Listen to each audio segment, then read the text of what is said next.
ஒரு கதை சொல்லட்டுமா? 7 மாதங்களுக்கு முன்பு பெண் ஒருவர் இறந்த சம்பவத்தில் மாயமான அவரது தோழி தற்போது கண்டெடுக்கப்பட்டார். என்ன கதை? ஒரு வில்லனோட கதை. அவன் கோவமா ரோட்டில் நடந்துட்டு வரான். இல்லை பைக்கில் வரான்.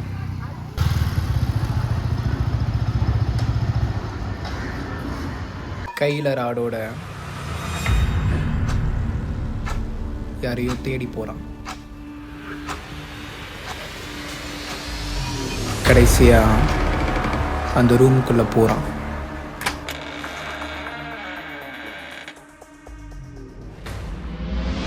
அவனை கொலை பண்ண. சாவடிக்கிறானா? வயலன்ஸ்லாம் வேணாம்ப்பா. ஆமாண்டா, எதுக்கு இந்த ரத்தம் வயலன்ஸ் எல்லாம்? வேற கதை சொல்ல. வேற கதையா? சரி, ஒரு லவ் ஸ்டோரி சொல்லவா? ஓப்பனிங்கில் ஹீரோவை காட்டுறோம். இல்லை வேணாம், ஹீரோயினை காட்டுறோம்.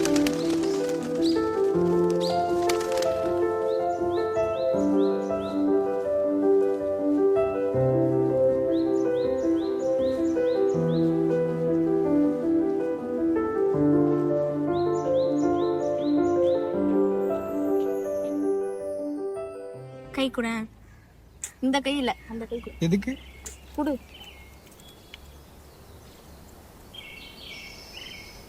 உன்னை பார்த்ததுலேருந்து டைம் ரொம்ப ஸ்பீடாக போகுதுல்ல, அதான் இழுத்து கட்டிட்டேன்.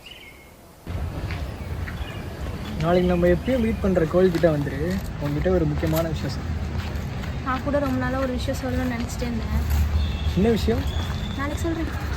சரி, ஓகே. செகண்ட் ஆஃப்ல தான் கதை. ஹீரோட ஃப்ரெண்டு ஹீரோயினியை தனியாக கூப்பிடுறான். எங்க அவன்? அவன் வந்துட்டு இருக்கான்.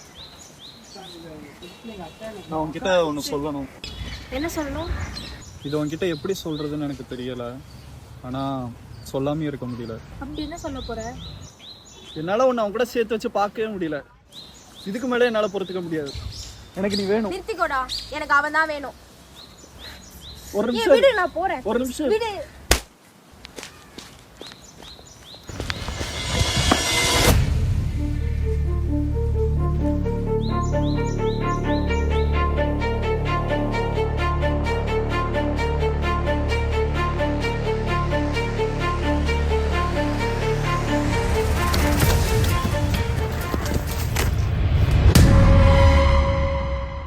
தலைப்புச் செய்தி: நேற்று இளம்பெண் ஒருவரது சடலம் மீட்கப்பட்டுள்ளதும் அவரது தோழி மாயமாகி இருப்பதும் பெரும் அதிர்ச்சியை ஏற்படுத்தியுள்ளது.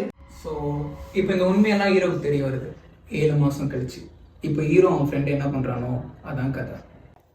இதுக்கு மேலே வேற என்ன பண்ணுறது? அவனை அடிச்சு சாவடிக்கணும் தான். கதை எப்படா இருக்கு? சொல்றா.